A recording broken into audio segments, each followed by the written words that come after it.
Yeah, let's start on the debate this morning. We might ask you in a moment about that vote last night as well. What happened in the debate? What were the main points that were raised? Well, good morning. It was a very well-attended debate, some very compelling contributions for a whole wide range of MP. But I think the main point of it is that smartphones and social media are causing irreparable damage to childhood. Whatever measure you look at, whether it's increase in suicide, self-harm, rise in anxiety and depression, children feeling that their lives are lonely or not worth living, all these things have rocketed since smartphones and social media became widely adopted by children from kind of 2014 onwards. And it hasn't just happened in the UK, it has happened around the world. And we're now seeing the impact in this in children's mental health, in educational attainment, in all sorts of ways, and younger, with even small children now having their development held back by being glued to screens rather than experiencing the physical world as our brains are designed to be.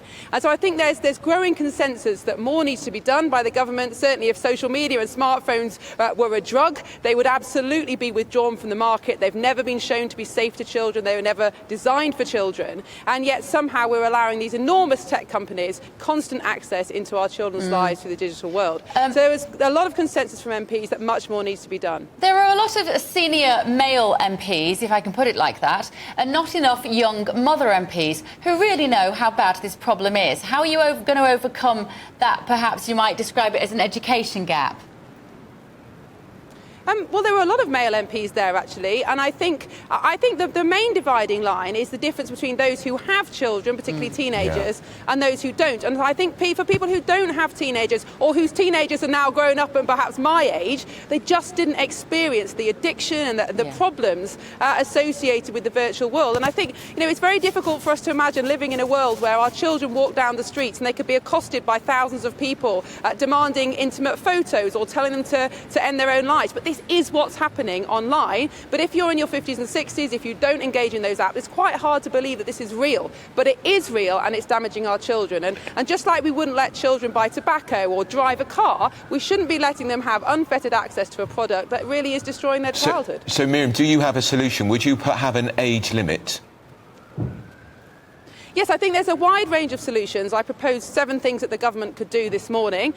Firstly, we need to raise the age of social media from 13 to 16. We need to make sure that age verification works, so you can't just tick a box and say you're 16, but actually you're 12. I think there's a lot more that the tech companies need to do. We need to get a grip on internet pornography, because that is really harming particularly young boys, but also having an effect on young girls. There's a wide range of things that the government could do. But I think if we think back to COVID, the government passed a huge piece of legislation in just 24 hours.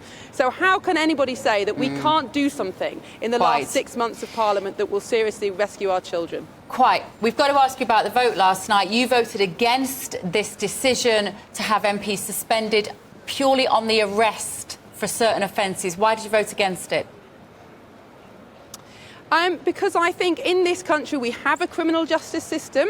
That criminal justice system should apply to MPs as it does to everybody else. And being arrested is not being found guilty.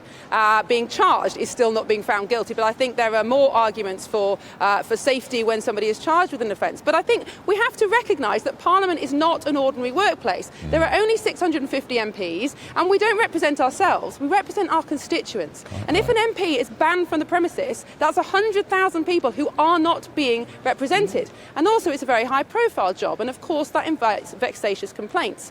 And if MPs can be banned from Parliament for being arrested, then it's going to lead to an increase in vexatious complaints. So of course MPs are never popular when they speak up for their own rights and their own privileges, but we should be speaking up for the rights of MPs and their constituents in 10, 20, 30 years time, and we should be taking decisions that will encourage good people to come into Parliament and want to be in Parliament. And I'm afraid last night we did the opposite. OK, Conservative MP Miriam Cates, make that woman Prime Minister. That's it. She made that case brilliantly, didn't she, on that point? She is brilliant.